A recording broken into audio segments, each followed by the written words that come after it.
So here we are. Thanks for registering to get onto Blab. I really appreciate it. I know it's a new platform potentially, but I think it's useful. You guys might want to use it, for other things. So we're here to talk about. Well, I'll introduce myself to everybody who's watching. My name is Tracy Swedlow, and I'm editor-in-chief of Interactive TV Today, which is itvt.com, and I co-produced the TV of Tomorrow show. Here's the charger we used a couple of years ago. The tvoftomorrowshow.com. Anyway, so we produce a publication devoted to multi-platform and interactive television, and we produce the conference called the TV of Tomorrow Show, which organizes everybody twice a year in San Francisco and New York.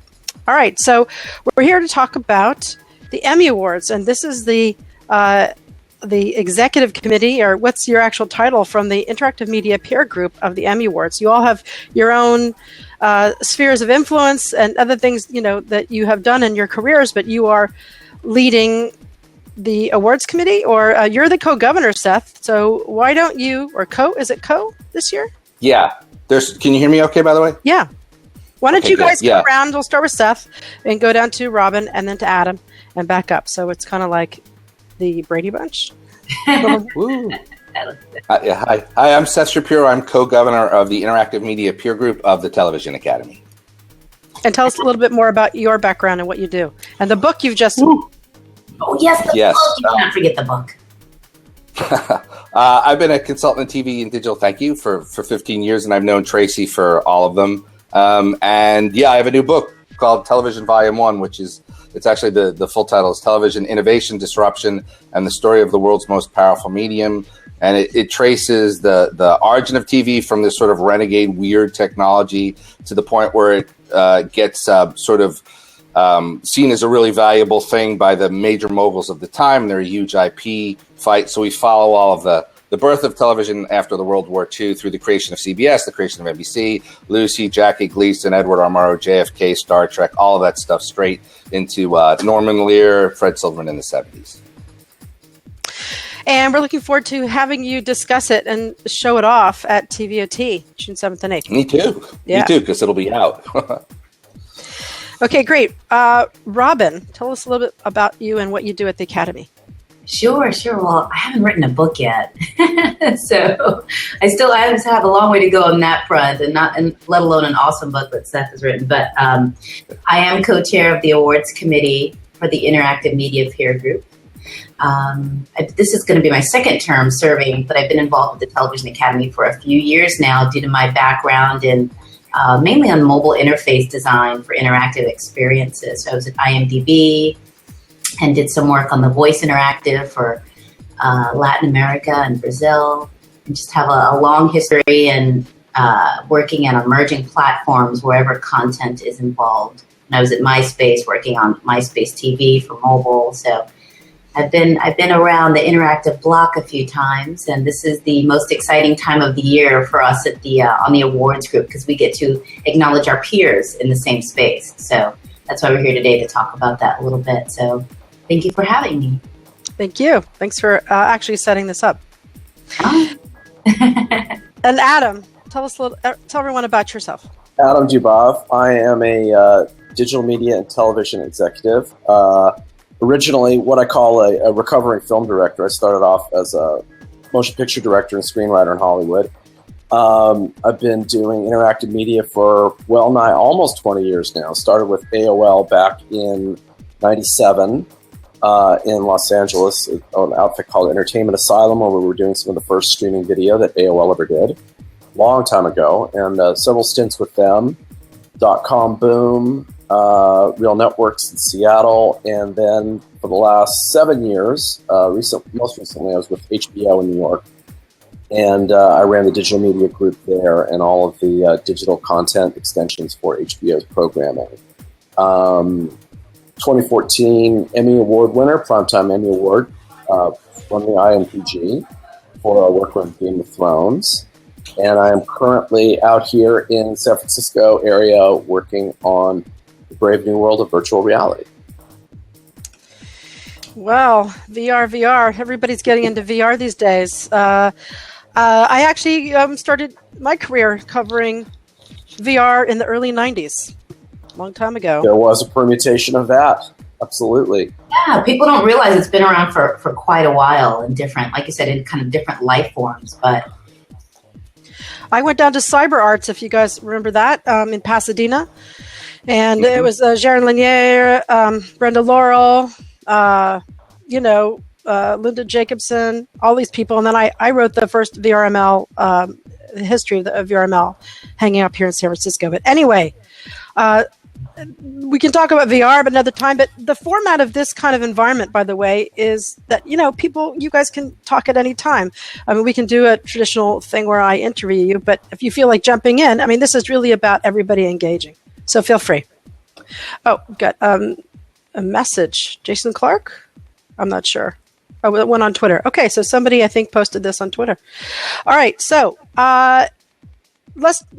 first of all, the announcement for the call for entries has just gone out, correct? It went out yesterday? Yep. And so tell me about, what is the process of nominating, what kinds of projects you're looking for. We want to know about, why this particular Emmys year is going to be significant. So does anybody want to jump in on that topic? I should probably explain, what we do relative to this. So within each peer group of the Academy is composed of a number of peer groups, one for each trade area. So there's a performers peer group, and there's a director's peer group, and there's a writer's peer group. We're the Interactive Media peer group. So our Emmys, not surprisingly, are about interactive media. But the interesting thing about interactive media is it changes so much. So things that I won over 10 years ago for TiVo probably wouldn't necessarily even be an interactive media category now. IMPG, that's right. Well done. I did interactive sports stuff at the time that won an Emmy. That would actually not even be in our Academy anymore. So this stuff changes every year. Last year we gave our first award for VR, and we expect to do more of that. The organization is that within each peer group, there's a group that oversees awards, and Robinne and Adam are the co-chairs of that awards group. So they sort of oversee the process for all of the submissions. And then together, there's an executive committee of every peer group that decides sort of what the rules are and what we're going to award for and what we're not going to award for. So there's the procedural stuff for how to submit, and then there's sort of the what we're looking for question. So which one do you want first? What is the procedure? Okay, so then I defer to these guys. Okay. Well, I'll start just by, for anyone who is wondering what interactive comprises, because I think that's also kind of the term interactive media, is it, as Seth mentioned, it's constantly evolving. So we try our best to kind of define that in the rules and procedures, which I'll paste a link for folks to go back and read after this. But as we define it, the Interactive Media Awards recognize excellence in interactive media productions that extend or enhance the viewing experience of a television program or series. And in interactive media productions, that standalone is an original storytelling experience, which has to fall within a certain period, which is June of last year up until May 31st of this year. So we really look at standing overall digital interactive experience, and interactive is a key word where it has to somehow engage the audience. So recently, some folks will say, so if I watch The Young Turks on YouTube, is that interactive because it's YouTube?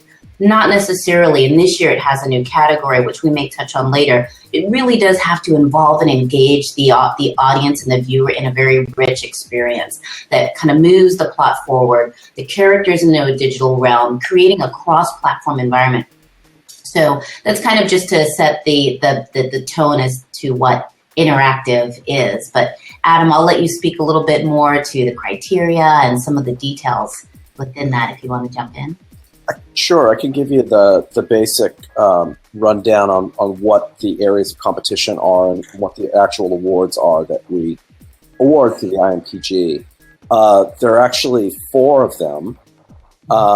They consist of a an award which we call Category 38, not to get down into the procedural weeds, but Category 38 is Outstanding Creative Achievement in Interactive Media, and it recognizes the full scope of breadth of what a really great sort of integrated interactive program or experience would be that enhances a television show. We have some sub awards, which are juried awards, which are Category 39, and that's A, B, and C, if I'm correct. We award awards for sort of sub-disciplines, social TV experience. We have multi-platform storytelling. We have original interactive program, which is a completely wholly original interactive program that's not associated with a linear show. And we have user experience and visual design. And by my own count, that actually makes 5 and not 4. So original, multi-platform, UI, UX, and creative. Original interactive program, multi-platform storytelling, original interactive program, and user experience and visual design. Wait, social TV, multi-platform, social TV. So social TV, multi-platform, user experience and visual design, and original interactive program. So those are voted on by select juries of experts. So there's those 4 awards over here, and then there's sort of the standard Big Tent Emmy that we've been doing since the beginning, Tracy, which is, we call it Category 38, but it's the one, Outstanding Achievement in Interactive Media. That's the one that everybody votes on, that we have the big party where everybody came and voted in person. We don't do it in person anymore. We do it online. But so there's Outstanding Achievement in Interactive Media with big award that everybody votes on. That's just for the one major project that sort of speaks across everything. And then the sort of craft areas. So if you think about it, like our precedent for some of this was thinking about animation, where you might have a best storyboard Emmy, or you might have, ink, or you might have all these different sort of craft areas, and interactive in many ways is like that. So the current awards are for use of social, use of multi-platform, an original interactive program, which does not originally reach its audience via linear TV, and then one for user experience and visual design. And the impetus to create those was to, when we had just one award, Category 38, you had, sort of proverbial apples and oranges competitions between, how do you recognize things as varied as the interactive components that would be created for, say, scripted drama versus competition reality show versus comedies. It was all kind of too restrictive, really. And so the juried awards were created to kind of recognize specific areas of excellence within the medium. This whole thing has been so long coming, right? I mean, the creation of the IMPG group was early 2000s, maybe. I remember 2000, 2001, 2000. I was there at that party. Yeah, I bet you were. I was at the party, but it's evolved over the years, and it seems like something keeps opening up the doors for new categories or new definitions. Like every year, we have new rules. Do we have a new rule this year?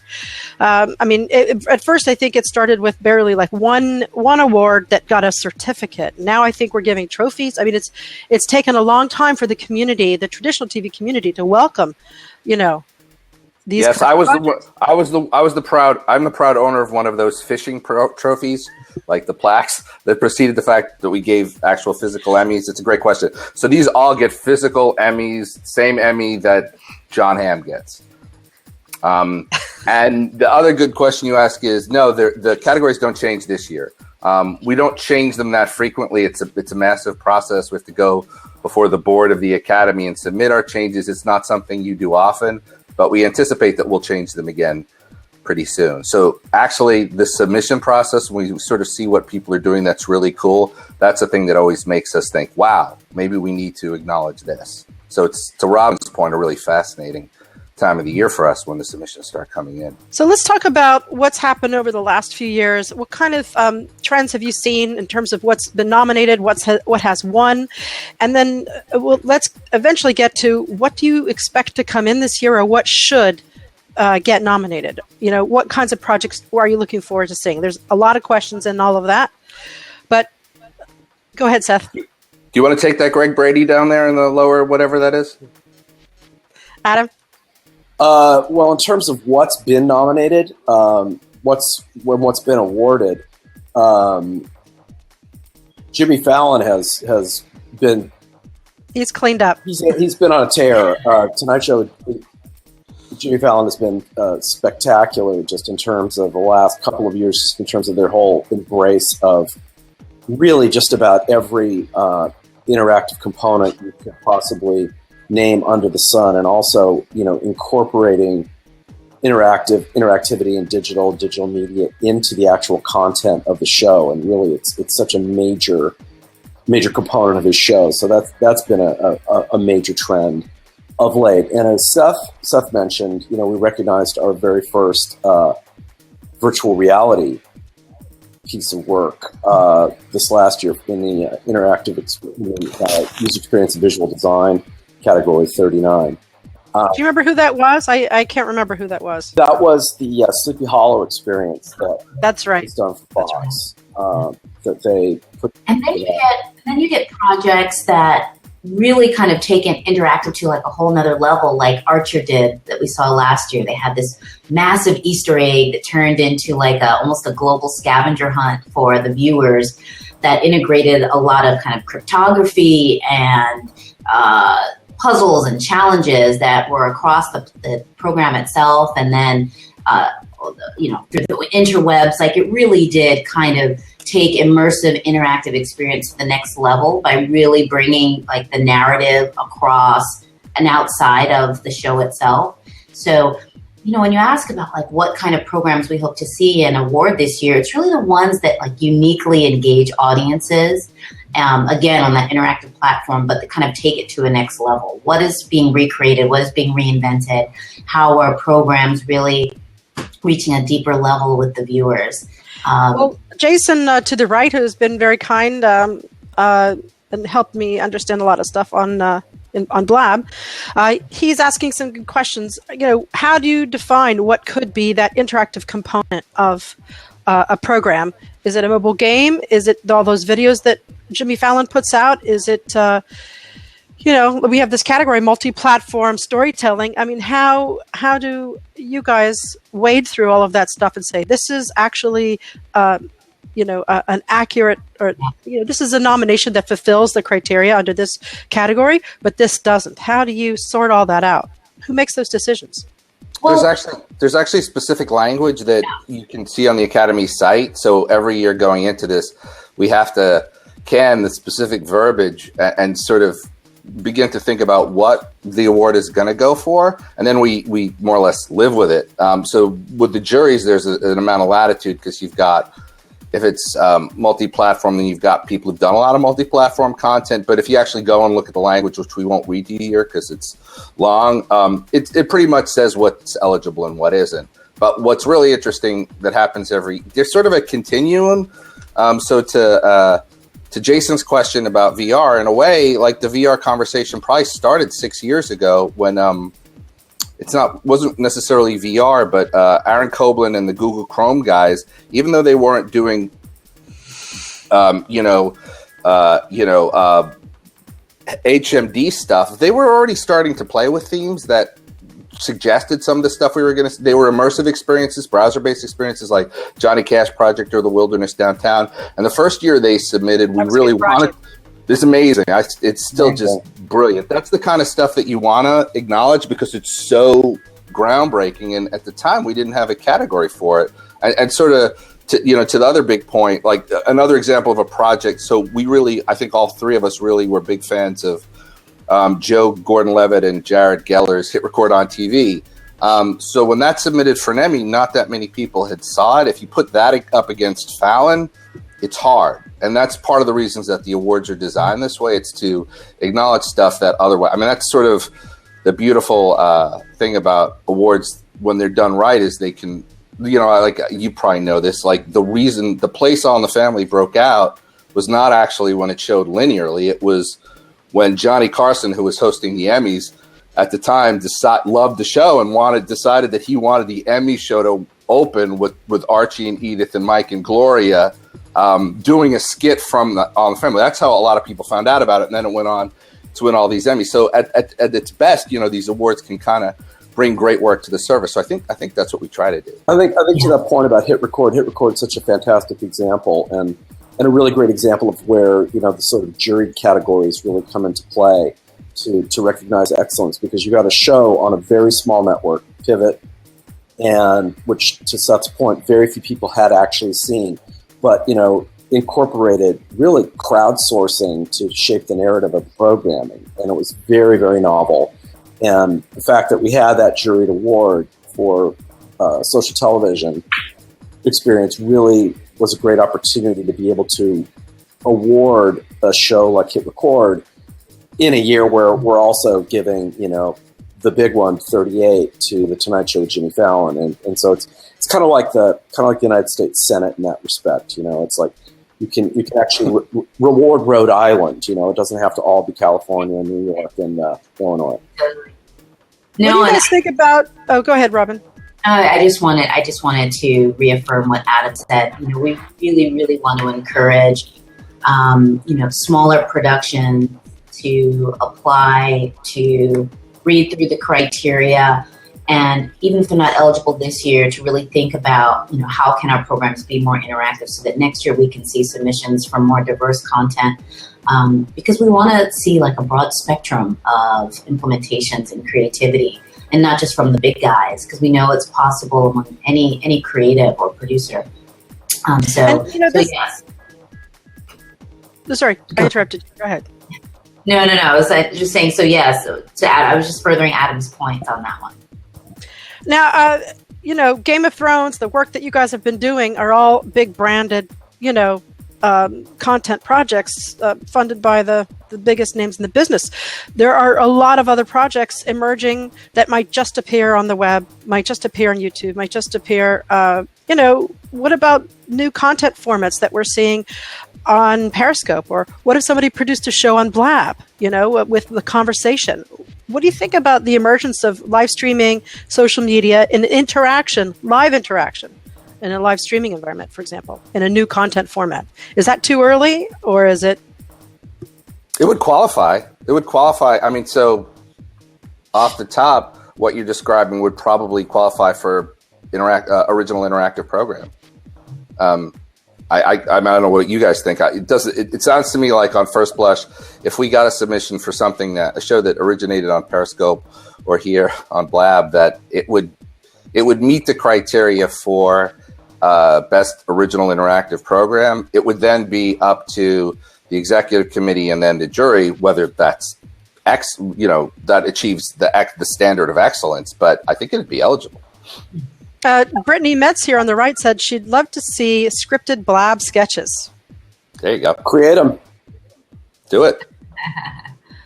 Experiment, right? It's all about she said, with some form of improv by taking live callers or letting audience members interact. Well, that's Brittany, please, by all means, do it. I think some of the challenge that we have too in this pursuit is really keeping up with the direction that digital media and interactive media is going, in the way that television itself is evolving. And the challenge is to work that language so that it is not too restrictive and not too prescriptive in terms of what these recognizing excellence can be for these programs. That's sort of a difficult thing that we have to kind of maintain ongoing, on the awards working group. That's a really good point, because what he's kind of getting at is the awards are not designed to. The awards are here to reward excellence. They're not necessarily here to reward the best possible implementation of social media integration. Frankly, that stuff is not generally award. That's not what you want. You want somebody who's pushed the bounds in a new and creative and unexpected and delightful way. And so that's more about excellence than it is about being the technical bet. This isn't sports, so it's not about doing this one particular thing the best necessarily executionally. It's about achieving something that hasn't been done before or hasn't been done as well pretty often. Yeah. Are there any projects out there that you think would be good candidates, or is that not you have to remain impartial? We can't talk about this year, but we could talk more, I guess, about previous ones. But yeah, we probably couldn't talk about this year. Yeah, like the Singles Project. Well, you just mentioned kind of how like the future of interaction is playing into content. There was one that we acknowledged last year called That's Bravo, and Lisa Shaw's team. Lisa and Amy again. And they really did an outstanding job in kind of reinventing the way that audiences interact with it and influence the outcome of narratives. But even though it was a reality series, there was a narrative building between the couples on the show. So, it really was influenced by the audience, and we thought that they just did a really exceptional job. So that's probably the closest I think something's come to kind of like almost a live in the moment experience, other than say like something like The Voice, that really did engage audiences in a unique way. Can people submit for international projects? That's a different academy. So that's actually... The International Emmys, right? Yeah, there's an actually international Emmy. So they need to go and read the rules of the Emmy submission process. For something that originates on linear television, it has to originate in the United States. In digital, there's a little bit more leeway, but it's generally American originated stuff. Adam, were you going to say something? I looked like I. Well, no, I was just echoing kind of what Seth and Robin said. It really is about awarding excellence, and not the last thing we sort of want to do is just, we're not going to recognize literally checking off every box. They had the content on Facebook, they had a Twitter feed, they did a tweet battle, they did this, they did that. That's really kind of not what we're looking to award. We're really looking for people who are and companies that are sort of pushing the boundaries on how interactivity can work to extend and enhance television programming, television viewing. Do you have to be a member of the Academy to submit? No. Right. But you get to be a member of the Academy if you're nominated. That's right. Wait, say that again. Repeat that one? Yeah. Am I right on that, Seth? Well, if you win, you definitely, I can't remember it's what Adam has said. If you win an Emmy, you automatically become a member, I think for life, or you're automatically eligible. I don't remember if that's true with nominees, but it probably is. I don't remember. Different committee. Robin put up several URLs in the chat window here on the right to find information about the Emmys as well. You also can go to the webpage emmys.com or emmys.tv, and there's a big graphic that will click you right over to the nomination form. And on that nomination form, there's a link that said, read all the rules and regulations and the whole process. So it's completely, they make it very easy. So have you guys seen any trends that are very exciting this year in terms of media and interactivity? Is anything popping out?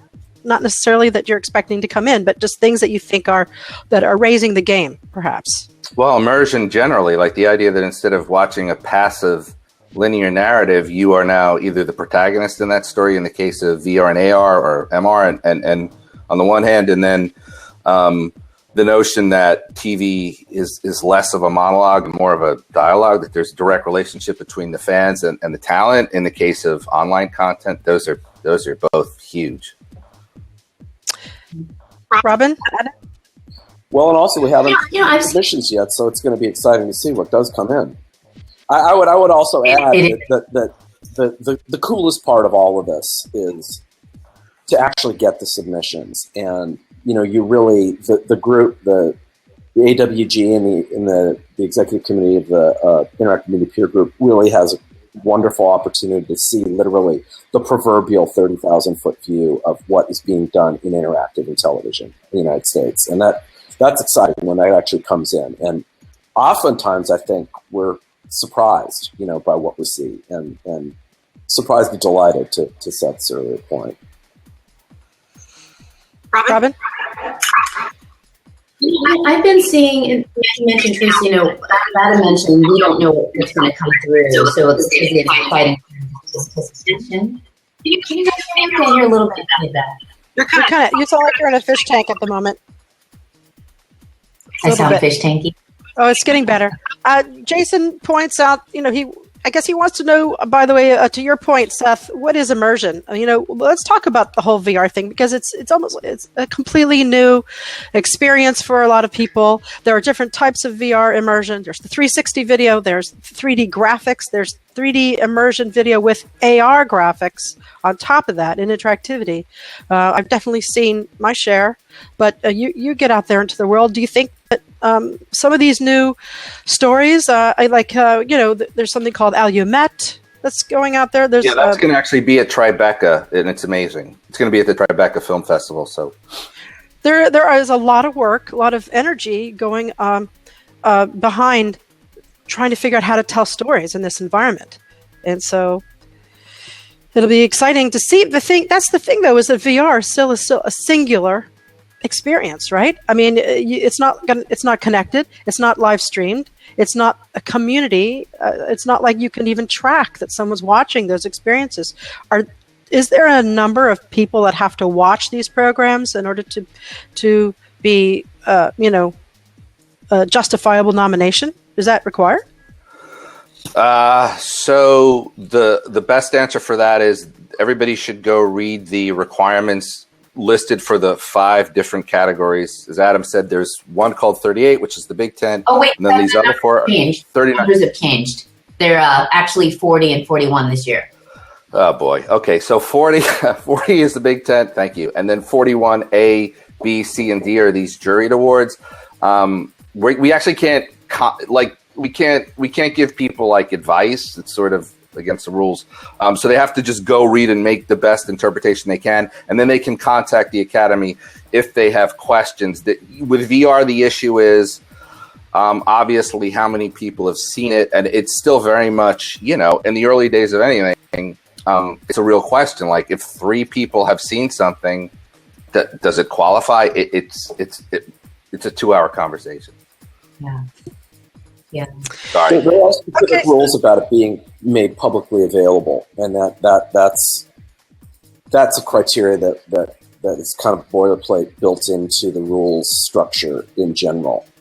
And right. Exactly. Yeah. Sorry, go ahead. Within the window that television, the Emmys are recognizing, in any case, right?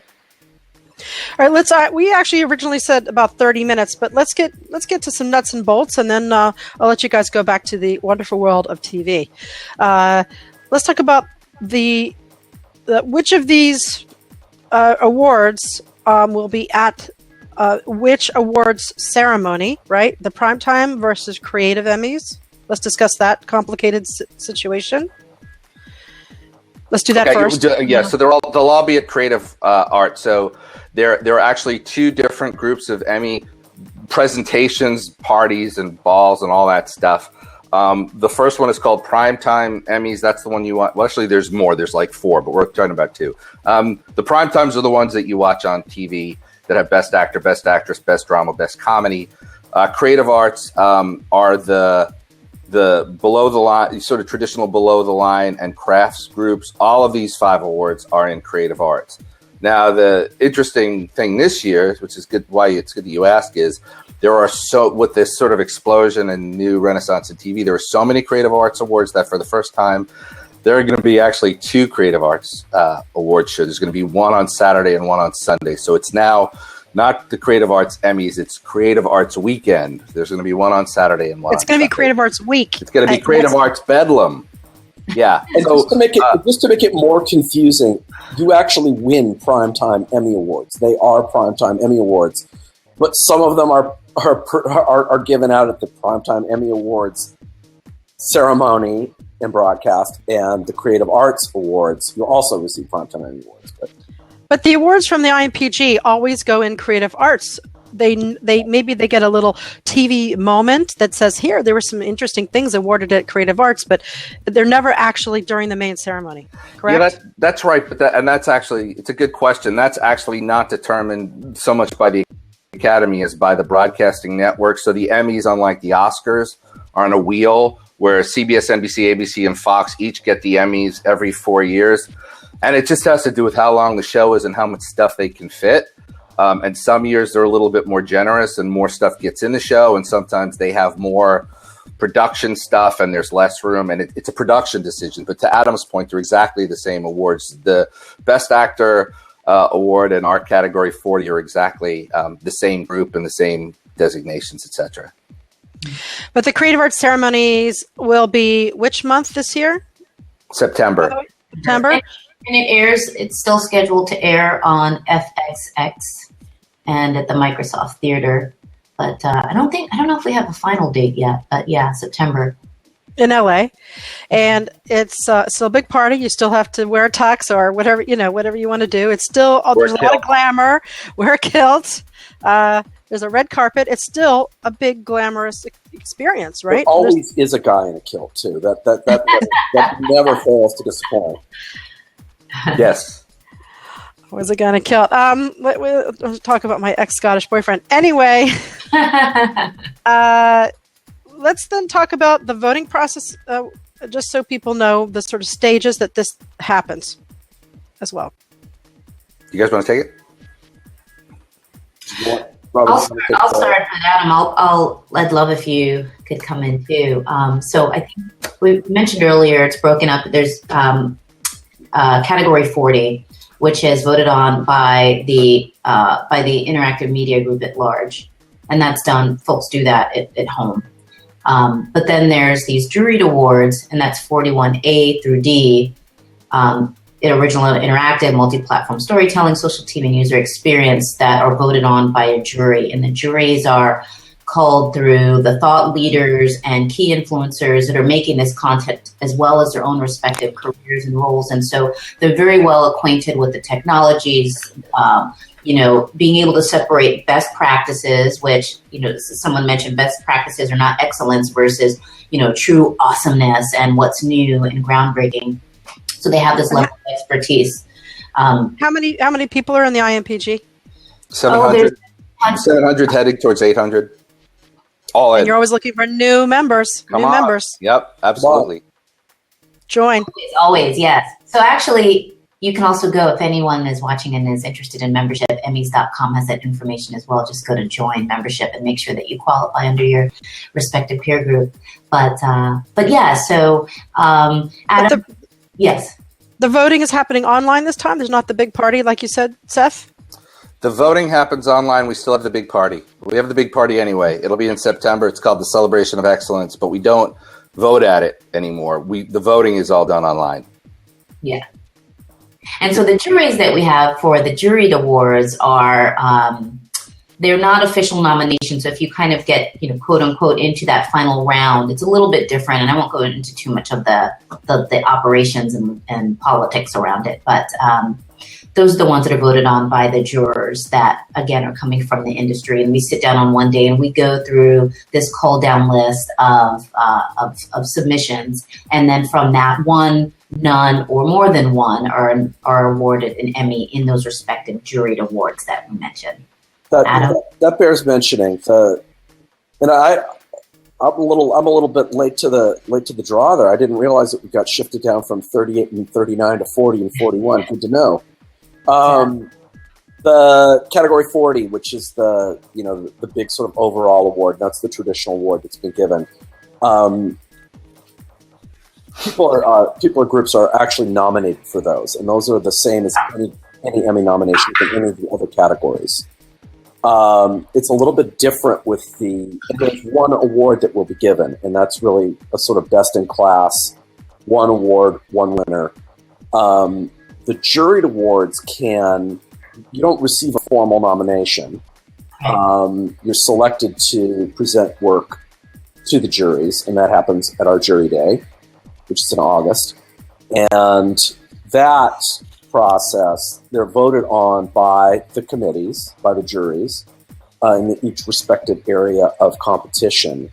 The juries are able to give none, if none of the work actually sort of passes muster, one award or more than one, and that's happened on a few occasions when there have been several really strong categories. And that's kind of another kind of really great feature of the juried award categories or areas of competition, that you don't have to get down necessarily into a head-to-head competition and apples and oranges, because there's a lot of times very diverse work serving diverse types of shows. Again, you've got your scripted dramas, let's say, a very different kettle of fish in terms of what you might do for a scripted drama versus a competition reality show or a nightly talk show, etc. That it includes a lot of social components and voting and that sort of thing. So there's some difference there.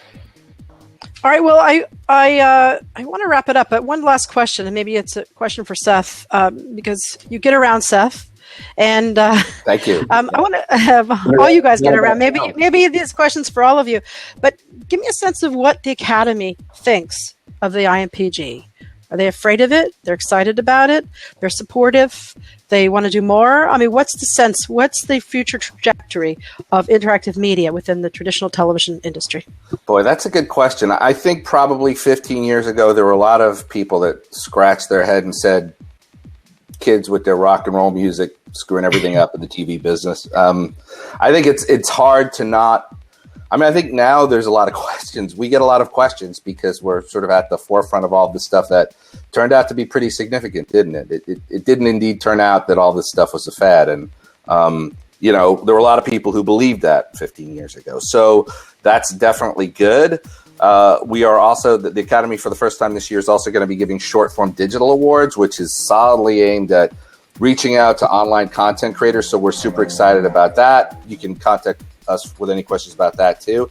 I think in a way it almost doesn't matter. I think the Academy has been really good about responding to how fast the business is changing. So Amazon Studios is involved in the Academy. Netflix is involved in the Academy. Hulu's involved in the Academy. I'm in the executive committee of the Academy, and every one of those companies has been represented in the last 2 years. So it's been expanding really fast, which is, I think, really good. It's really healthy for the Academy. If the Academy were sort of sitting there saying that it represented, like, the classic thing not to do, it was the situation where you had the cable ACE Awards, where originally, there was this demarcation between broadcast and cable. I don't think you ever wanted TV. That's the beauty of TV. It's always evolving. It's evolved since its beginning. And I think the Academy's been really good about letting us do our thing.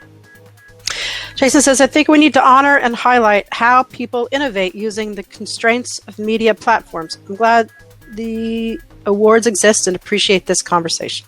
Thanks, Jason. Thank you, Jason. Jason's actually at Blab, and he's going to be at TVOT, so you'll be able to meet him as well. Great. I want to also acknowledge the early people who helped push the IMPG, like Brian, Seth Hurst. Seth Hurst, yep. And Nick DiMartino. Nick DiMartino from we just gave him an award. They both won our sort of dignitaries award. But yeah, Nick from the AFI Digital Content Lab was a real advocate of the stuff going back to the 90s, and Brian was one of the originators of the peer group. And all of you. And so thank you very much, guys, and one lady.